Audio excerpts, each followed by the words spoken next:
Welcome new and old friends. My name is 2482, and today we have one story. I was asked for it by Matt's Chats. It's a classic creepypasta named Laughing Jack. If you like to choose something I read, check out my Patreon. If you like to listen to only the audio, check out my podcast, Daydreams and Nightmares with 242. And if you'd like to watch a video, check out my YouTube channel, 242 Reads. Turn off your lights. Make sure your doors and windows are locked. Things are about to get spooky.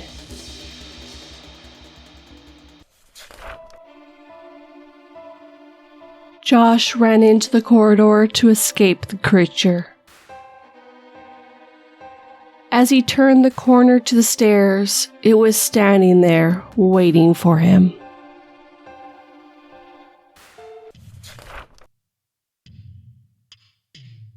Laughing Jack by Snuff Bomb. It was a nice summer's day. My 5-year-old son James was playing outside in the backyard of our suburban home. James has always been a quiet boy. He plays by himself mostly. He never had many friends, but he has always had a wild imagination. I was in the kitchen feeding our dog Fido when I heard what sounded like James talking to someone in the backyard. I'm not sure who it was he could be talking to. Could he have finally made a friend?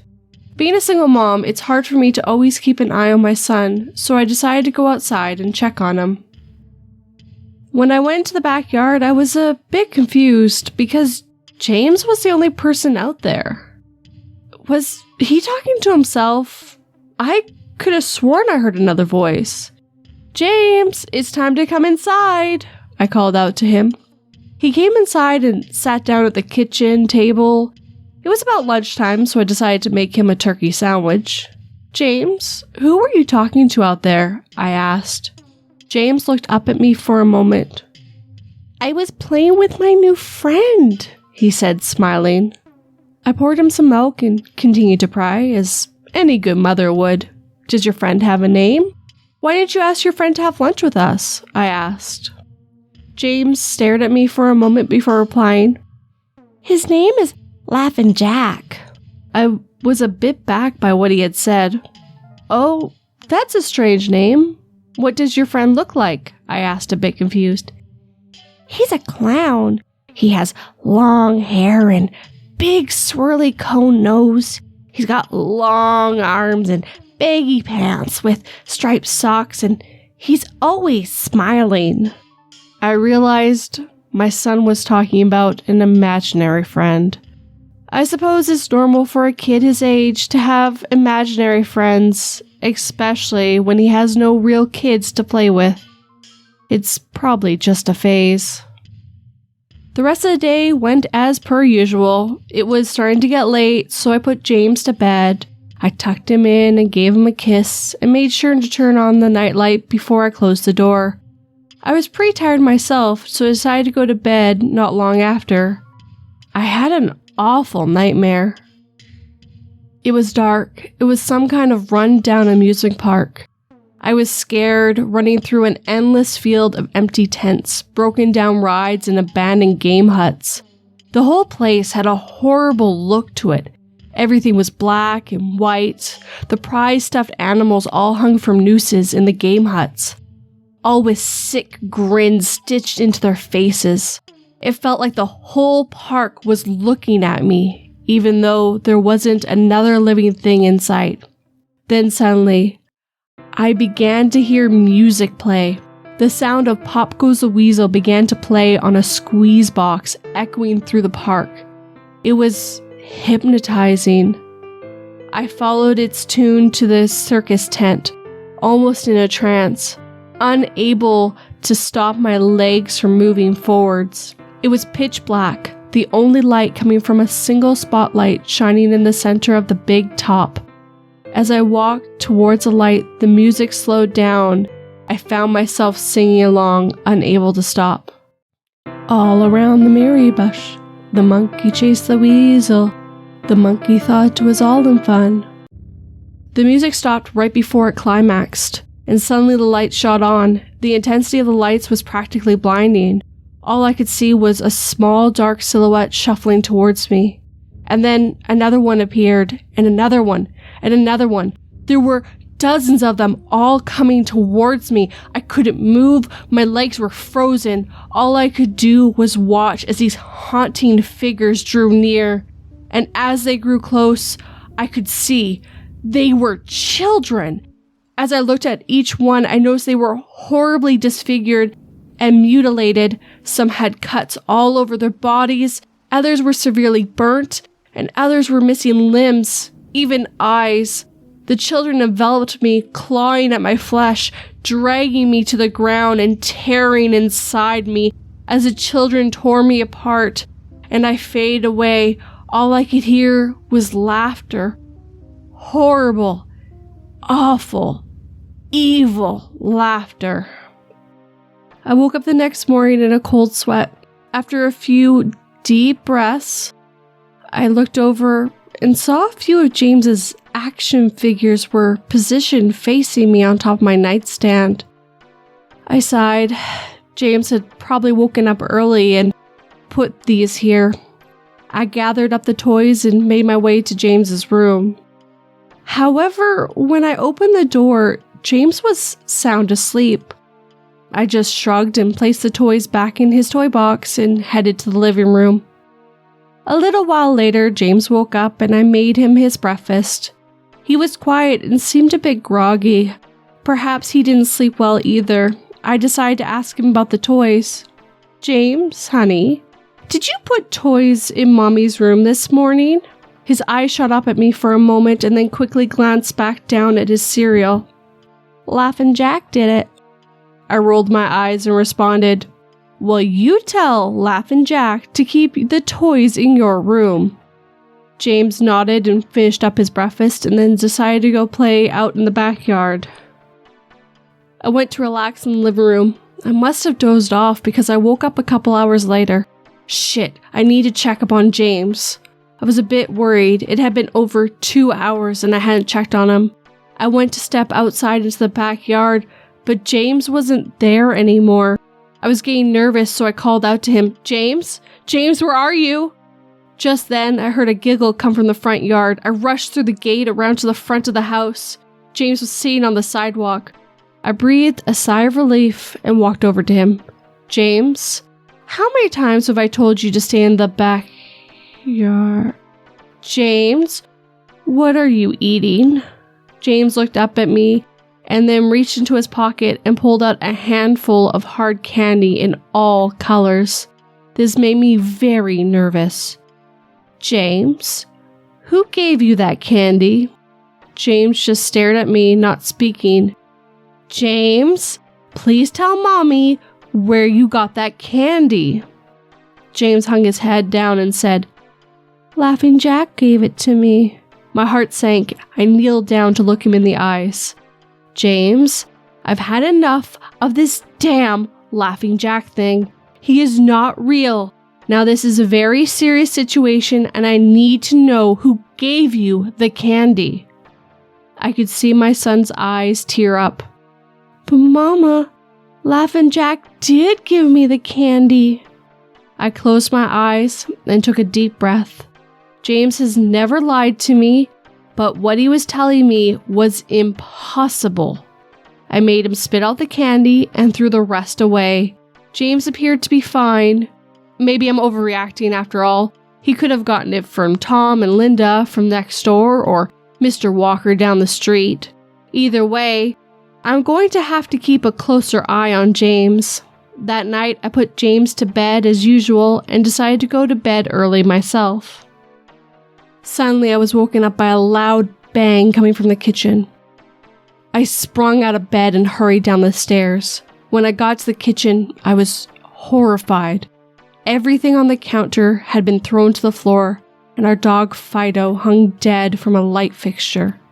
His stomach was cut open and stuffed with candy, the same type that James was eating earlier that day.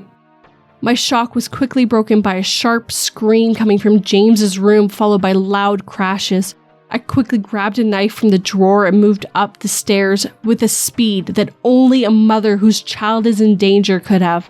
I burst through the door and flicked on the light. Everything in the room was knocked over and tossed on the floor.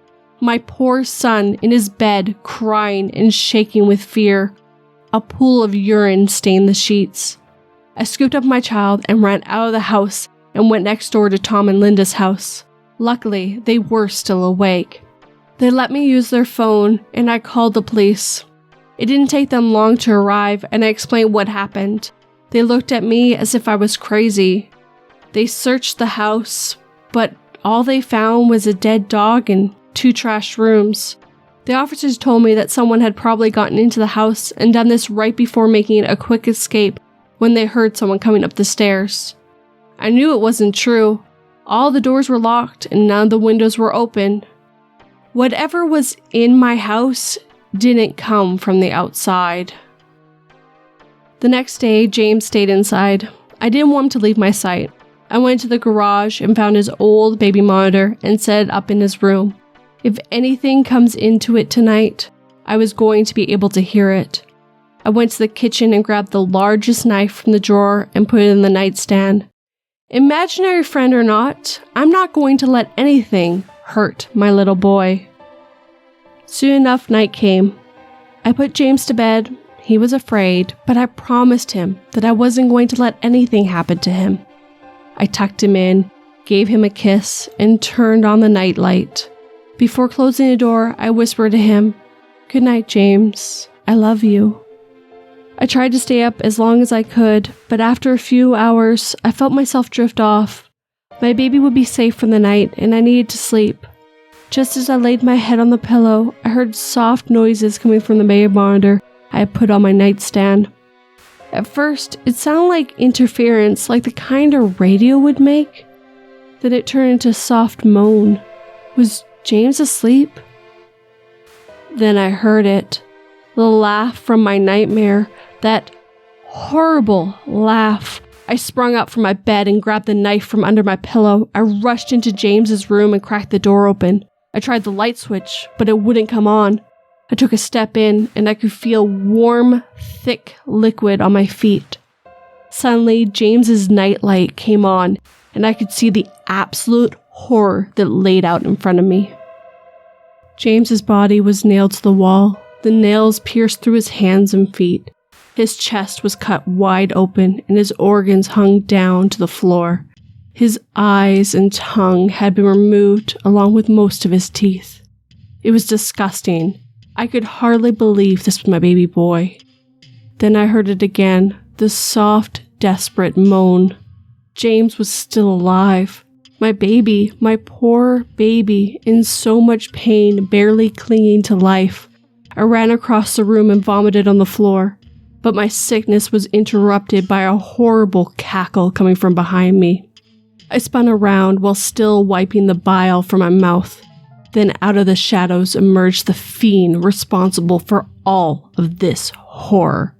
Laughing Jack. His ghost white skin and matted black hair hanging down to his shoulders. He had piercing white eyes surrounded by dark black rings. His twisted smile revealing a row of sharp, jagged teeth. And his skin didn't look like skin at all. It almost looked like rubber or plastic. He wore a patchy black and white clown outfit with striped sleeves and socks. His body itself was grotesque, his long arms hanging down past his waist, and the way that he was posed made him look almost boneless, like a rag doll. He let out a sickening laugh as if to let me know he was pleased with my reaction to his work. He then turned around slowly in front of James and began to laugh even more at the horrific sight he has laid out. That was enough to shake me from my terror. I snapped, "Get away from him, you bastard!" I rushed at the monster, raising my knife above my head and stabbing down at him. But as soon as the knife touched him, he disappeared in a cloud of black smoke. The knife passed through him and pierced James' still beating heart, splashing that warm blood on my face. No. What have I done? My baby. I killed my baby. I immediately fell to my knees, and I could hear sirens in the distance growing louder. My boy. My sweet baby boy. I promised Mommy would protect you, but I failed. I'm sorry, James. I'm so sorry. Police soon arrived to find me in front of my son, still wielding a knife covered in my baby's blood. The trial was short. Insanity. I was placed in the Firo Palace, house for the criminally insane, where I have been for the past 2 months. It's not so bad here. The only reason I'm awake now is because someone is playing Pop Goes the Weasel outside my window. I'll be talking to the orderlies about it in the morning.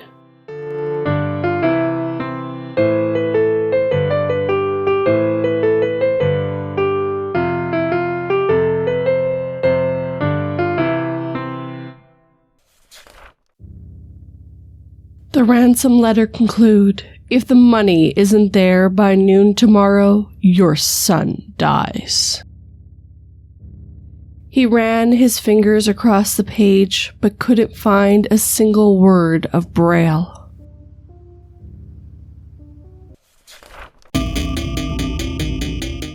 Tell me what you think down below. I do hope you enjoyed this story and how I told it. If you enjoyed this video, hit that like button and make sure it feels it. If you're a new friend, why don't you become an old friend by subscribing and turning that pretty little bell to all notifications. Thank you again for Matt's Chats for picking this story. If you want early access and to pick a story I read, check out my Patreon. If you like my cute little avatars on something, check out my merch. But as always, thank you for watching. That means the world to me. Sleep tight and don't let 42 bite.